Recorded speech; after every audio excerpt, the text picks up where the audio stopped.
Bom dia, o nosso grupo agora vai falar sobre hipertiroidismo e hipotiroidismo. Começando falando sobre o hipotiroidismo, a gente tem a definição dele, que vai ser uma síndrome clínica que vai ser resultante da deficiência na produção ou mesmo na ação dos hormônios tiroidianos, que são o T3 e o T4, que vão acabar levando a uma redução generalizada do metabolismo corporal, o que vai levar às manifestações clínicas que vão ser já trabalhadas. A classificação deles, ele pode ser classificado como primário, secundário e terciário, onde o primário vai ser quando tiver uma disfunção na própria glândula tireoide, que vai ser o tipo mais comum. Os exemplos das principais etiologias vai ser a tireoidite de Hashimoto e iatrogênico, que vai ser quando vai ser causado após algum tratamento médico, pode ser por iodoterapia ou cirurgia, ou mesmo uma deficiência do iodo. A classificação secundária vai dizer quando houver uma disfunção hipofisária que vai acabar levando a uma redução do TSH e, consequentemente, da produção do T3 e do T4. A causa terciária vai ser o único que vai ter uma diminuição do TRH, que vai ser causado por uma disfunção hipotalâmica. As principais etiologias do hipotireoidismo. Primeiro, a mais comum vai ser o hipotireoidismo de Hashimoto, que vai ser uma doença autoimune e vai ser a causa mais comum em países com ingestão adequada de iodo. A deficiência de iodo vai ser a principal causa em regiões endêmicas. O pós-ablativo vai ser o que se refere a procedimentos cirúrgicos ou de radioiodoterapia, que podem acabar causando essa síndrome clínica. Tratamentos medicamentosos também podem acabar levando a um quadro de hipotireoidismo ou mesmo hipotireoidismo congênito quando apresentar uma agenesia tireoidiana ou uma deshormonogênese.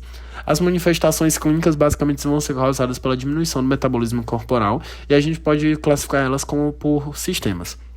As manifestações clínicas metabólicas vão se representar como fadiga, uma intolerância ao frio, um ganho de peso discreto, tudo isso decorrente da redução do metabolismo. As manifestações cutâneas podem ser pele seca, queda de cabelo, um edema também do corpo generalizado. Sintomas gastrointestinais podem ser a constipação. Neuropsiquiátricas podem ocorrer uma lentificação cognitiva, uma depressão. Sintomas cardiovasculares, pode ter uma bradicardia, um derrame pericárdico também pode ser presente. Sintomas reprodutivos podem ter uma menorragia ou até mesmo chegar a uma infertilidade. E outras manifestações são como voz rouca, reflexos lentificados, anemia normocítica e macroítica. Agora, falando sobre o tratamento do hipotireoidismo, tem-se que ele é feito por meio da reposição hormonal pela administração de levotiroxina sódica por via oral, que é a forma sintética da tiroxina, que seria o hormônio T4. Essa terapia ela é comum tanto ao hipotireoidismo primário quanto ao hipotireoidismo de causa secundária. A dose recomendada é de 1,6 micrograma por quilo, e em alguns pacientes, como idosos e cardiopatas, a dose inicial ela é reduzida, sendo de aproximadamente 25 a 50 microgramas por dia. A escolha da levotiroxina como opção de tratamento, ela vem justamente pelo fato de outras opções, como o T3 artificial, apresentarem um risco maior de superdosagem do hormônio, já que o T4 ele é um pró-hormônio. Então, ele ainda necessita ser transformado pelo corpo para chegar à sua forma ativa, que seria o T3. Então, essa escolha é justamente para que o organismo consiga ter algum controle e prevenir essa superdosagem de medicamento. A levotiroxina ela é administrada via oral, em forma de comprimidos. Seus nomes comerciais no Brasil são Puran T4, Synthroid, Eutirox e Levoide. Ela deve ser tomada preferencialmente pela manhã, em jejum, 30 a 60 minutos antes do desjejum, que é a primeira refeição do dia. E geralmente ela apresenta cores diferentes conforme a dosagem, que geralmente também varia entre 25 microgramas e 200 microgramas. Agora falando da metaterapêutica e dos ajustes. Após o início do tratamento, o paciente ele deve ter os níveis de TSH reavaliados a cada 6 a 8 semanas após o início do tratamento, com uma determinada dose.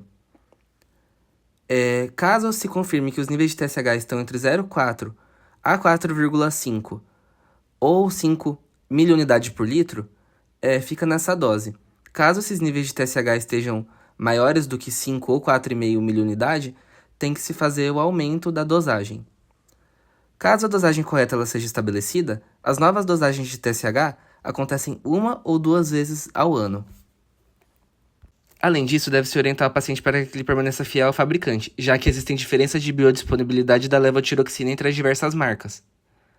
Assim, uma dose que é efetiva pode não ser efetiva caso haja essa troca.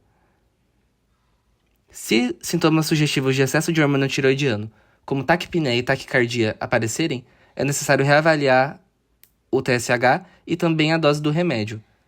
Também podem ocorrer interações medicamentosas. No caso, alguns suplementos e algumas medicações, como carbonato de cálcio, sais de ferro, hidróxido de alumínio, multivitamínicos e sulfonato de cálcio, eles só podem ser tomados 4 horas após a administração da levotiroxina pela manhã.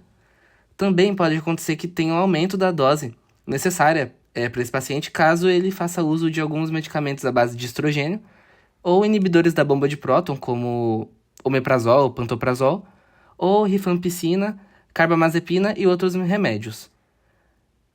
A levotiroxina ela é contraindicada em pacientes com suspeita de doença isquêmica do coração ou hipertiroidismo e insuficiência adrenal sem tratamento. O achado laboratorial característico do hipotireoidismo subclínico é um TSH elevado com T4 normal. No entanto, doenças não tireoidianas e alguns medicamentos podem causar elevação do TSH, sendo necessário descartá-los antes do diagnóstico de hipotireoidismo subclínico. A questão central no tratamento do hipotireoidismo subclínico é se e quando iniciar a terapia com levotiroxina. Essa decisão é desafiadora, especialmente para pacientes idosos. Os fatores de risco para a progressão do subclínico para o hipoclínico precisam ser considerados ao decidir sobre a terapia com levotiroxina, sendo eles idade, extensão da elevação do TSH, fatores de risco cardiovasculares associados, sintomas clínicos de hipotireoidismo e presença de anticorpos anti-TPO, que, se houver essa presença, possui um risco 2 vezes maior comparado ao resto. Como uma proporção significativa de pacientes com hipotireoidismo subclínico apresenta normalização dos níveis de TSH, a primeira estratégia é esperar e observar. A repetição dos níveis de TSH em 2-3 meses é essencial para confirmar a elevação sustentada de TSH antes do início da reposição hormonal. Tanto a Associação Americana de Tireoide quanto a Associação Americana de Endocrinologia Clínica recomendam iniciar a terapia com levotiroxina nos seguintes cenários: TSH maior que 10, presença de sintomas, anticorpo TPO positivo e mulheres em idade reprodutiva. Pacientes com hipotireoidismo subclínico não precisam de uma dose completa de reposição de levotiroxina. Dependendo do nível de elevação do TSH e dos sintomas, eles podem ser iniciados com 25 a 75 microgramas de levotiroxina. Em indivíduos com histórico de doença cardiovascular, sem sintomas de doença ativa e com 70 ou menos, a menor dose de levotiroxina de 25 microgramas deve ser iniciada para avaliar a tolerabilidade. Agora tratando a introdução do hipertireoidismo e abordando os principais aspectos clínicos, fisiopatológicos e de relevância para esse tratamento farmacológico. Para começar pela definição, o hipertireoidismo é caracterizado pelo excesso de produção e liberação dos hormônios tireoidianos T3 e T4. Esse aumento leva a um estado de hipermetabolismo sistêmico, havendo aceleração no metabolismo em praticamente todos os tecidos do corpo. As principais causas do hipertireoidismo vão incluir a doença de Graves, que é uma condição autoimune e a causa mais comum, que é caracterizada por autoanticorpos que estimulam a forma contínua de receptores de TSH na tireoide, o bócio multinodular tóxico e o adenoma tóxico, que são nódulos funcionantes que produzem hormônio independente do controle do eixo hipotálamo-hipófise, a tireoidite subaguda, especialmente na fase inicial, que ela pode cursar com liberação exacerbada de hormônios previamente sintetizados e, por fim, também o uso excessivo de hormônio tireoidiano exógeno, que pode ocorrer em contextos terapêuticos ou até mesmo automedicação. Na fisiopatologia, o ponto central vai ser o aumento da atividade beta-adrenérgica devido à maior expressão e sensibilidade dos receptores aos hormônios tireoidianos. Isso leva à modulação de várias funções, incluindo o sistema cardiovascular, nervoso, gastrointestinal e muscular, contribuindo para os sintomas típicos. Além disso, o feedback negativo do eixo hipotálamo-hipófise é reduzido e perpetuando a produção hormonal desregulada. Do ponto de vista clínico, os sintomas clássicos incluem taquicardia, perda de peso e tremores, com consequência do aumento do metabolismo e da ação simpática, irritabilidade e insônia, relacionados à estimulação do sistema nervoso central, intolerância ao calor e sudorese, devido ao aumento da produção de calor corporal, e também alterações menstruais, como oligomenorreia e amenorreia, por efeito nos hormônios reprodutivos. E por fim, a relevância farmacológica, o tratamento pode seguir dois principais alvos, sendo primeiro o controle da produção hormonal, com uso de antireoidianos, como metimazol ou propiluracil, que inibem a síntese de T3 e T4, e o segundo é o bloqueio dos efeitos adrenérgicos periféricos, principalmente com o uso de beta-bloqueadores, como propanolol, que ajudam a controlar sintomas como taquicardia, tremores e ansiedade, mesmo sem atuar diretamente na produção hormonal. Falando agora sobre o tratamento clínico, medicamentoso e cirúrgico do hipertireoidismo. Nós vamos ter o metimazol ou MMI, que vai ter um mecanismo de ação em nível molecular, já que ele é um tioamida que vai agir como inibidor competitivo e irreversível da tireoperoxidase, ou TPO, que é a enzima-chave da síntese hormonal. Ele vai atuar bloqueando a organificação do iodo, impedindo a ligação do iodo à tireoglobulina, e também no acoplamento das iodotirosinas, ou seja, o DIT mais o MT vai fazer com que não se forme a T3 e a T4. E o MMI não vai afetar os hormônios já armazenados, por isso o efeito vai levar semanas a partir do início do uso dele. Ele vai ter uma absorção de cerca de 90% pela via oral, mas os alimentos vão reduzir sua biodisponibilidade em 15%. Na sua distribuição, ele vai concentrar-se majoritariamente na tireoide, cerca de 20 vezes mais que no sangue, e sua excreção vai ser renal por meio dos metabólitos inativos. Em via de regra, pacientes com a doença de Graves vão fazer uma utilização de 10 a 40 miligramas por dia em uma dose única, já que ele tem uma meia-vida muito longa, e os pacientes de bócio nodular tóxico vão ter uma dose 30% menor, já que tem uma menor atividade autoimune. Já o propiltiuracil, ou PTU, vai ter algumas diferenças críticas, já que o PTU vai ter um duplo mecanismo, que além de inibir a TPO, ele vai bloquear a desiodase tipo 1, reduzindo a conversão periférica de T4 em T3. Isso torna superior nas crises tireotóxicas. Porém, ele tem algumas limitações farmacocinéticas, já que ele tem uma meia-vida curta de 1 a 2 horas, o que faz com que as doses tenham que ser tomadas a cada 8 horas.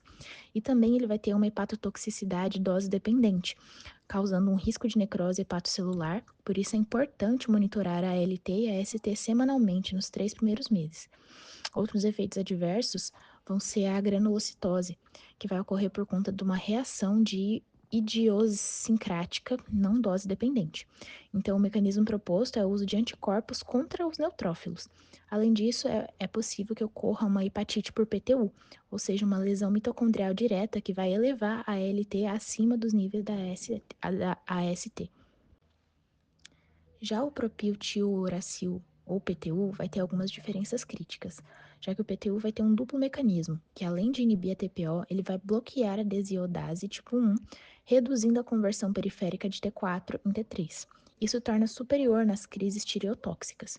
Porém, ele tem algumas limitações farmacocinéticas, já que ele tem uma meia-vida curta de 1 a 2 horas, o que faz com que as doses tenham que ser tomadas a cada 8 horas.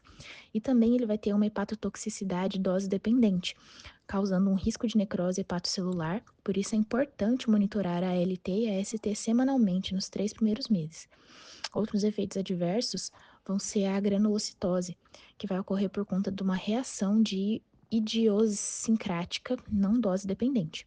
Então, o mecanismo proposto é o uso de anticorpos contra os neutrófilos.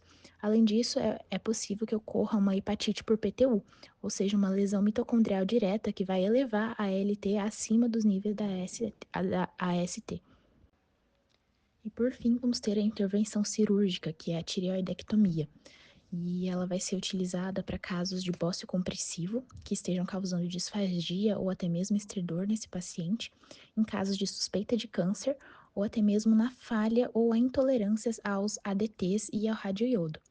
Então, é importante que seja feito um pré-operatório muito cuidadoso, já que o paciente tem que estar eutireoide antes da cirurgia. Então, é importante usar os ADTs mais os beta-bloqueadores e, em alguns casos, o iodeto de potássio, que é uma solução de Lugol, para reduzir a vascularização da tireoide para que a cirurgia seja feita sem complicações.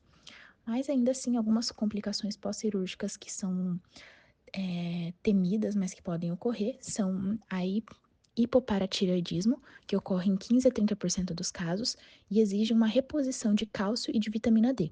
Também pode ocorrer uma lesão do nervo laríngeo recorrente, o que vai causar rouquidão nesse paciente, e em muitos casos o hematoma cervical, que seria uma emergência cirúrgica, fazendo esse paciente voltar para o centro cirúrgico. Olá, agora eu vou falar brevemente sobre o tratamento com radiodo para hipertireoidismo, um tema muito relevante dentro da farmacologia clínica. O iodo 131 ele é um isótopo radioativo do iodo, amplamente utilizado no tratamento de doenças da tireoide, principalmente o hipertireoidismo, o bócio nodular tóxico e o bócio tóxico difuso, também conhecido como doença de Graves. Ele emite radiação beta, que tem efeito citotóxico local, além de radiação gama, utilizada para fins diagnósticos. Ele é considerado um procedimento médico nuclear seguro, com excelente relação custo-benefício. A principal via de administração do iodo 131 é oral, geralmente em cápsulas ou solução líquida, podendo ser realizado ambulatoriamente. Antes do tratamento, é essencial realizar uma cintilografia da tireoide, um exame de imagem que vai avaliar a captação do iodo pela glândula. Com isso, é possível calcular a dose terapêutica ideal de iodo 131, levando em conta o tamanho da glândula, a taxa de captação e a gravidade do quadro clínico. Após a ingestão, o radiodo é rapidamente absorvido no trato gastrointestinal, cai na circulação e é captado quase exclusivamente pela glândula tireoide, que vai utilizar ele na produção dos hormônios T3 e T4. O mecanismo de ação do iodo 131 consiste na destruição seletiva gradual das células foliculares da tireoide por meio da emissão de radiação beta. Isso leva à redução progressiva da função da tireoide, controlando o hipertireoidismo. As indicações principais incluem doença de Graves, bócio multinodular tóxico e adenoma tóxico. É um tratamento de escolha, especialmente quando há contraindicação ao uso de antitireoidianos ou recidiva após seu uso. Quanto às complicações, a mais comum é o hipotireoidismo, que pode ocorrer semanas a meses após o tratamento e existe reposição com levotiroxina. Outras possíveis reações incluem tireoidite por radiação actínica, desconforto cervical e, raramente, o agravamento ocular em pacientes com oftalmopatia de Graves. Por fim, vale lembrar que o tratamento é contraindicado em gestantes e lactantes, devido ao risco para o feto ou lactente. Existe também o hipertireoidismo subclínico, que ocorre quando há supressão do TSH, mas os níveis de T3 e T4 eles continuam dentro dos valores de referência. E a consequência principal da progressão de um quadro de hipertireoidismo subclínico seria o aumento do risco cardiovascular e a perda óssea, que leva o paciente a ficar mais exposto, por exemplo, a fraturas ósseas. E quando que se deve tratar um hipertireoidismo subclínico? Ele é classificado em níveis de gravidade a partir do quanto que o TSH está suprimido. Por exemplo, quando o TSH está abaixo de 0,1 miliunidades por litro, miliunidades internacional por litro, ele é considerado um hipertireoidismo grave, e se o paciente tem mais de 65 anos, a gente deve tratar em todos os casos.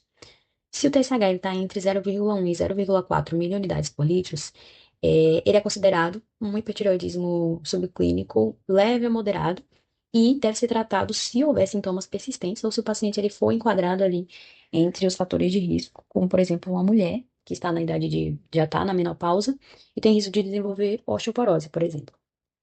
E como que é feito esse tratamento? É muito parecido com o tratamento de hipertireoidismo clássico, que já foi citado, que teria o uso de antitireoidianos de síntese e também dos beta-bloqueadores. Só que o tratamento de hipertireoidismo subclínico, ele vai de acordo com o que está causando esse quadro. As principais causas são doença de Graves, que seria uma doença autoimune, o bócio multinodular e também o uso de levotiroxina para o tratamento de hipotireoidismo.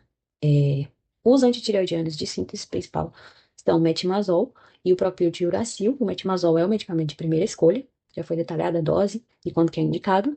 E o propiltiuracil ele é utilizado quando o paciente ele tem alguma intolerância ao metimazol ou quando é uma gestante, por exemplo, que está no primeiro trimestre de gravidez.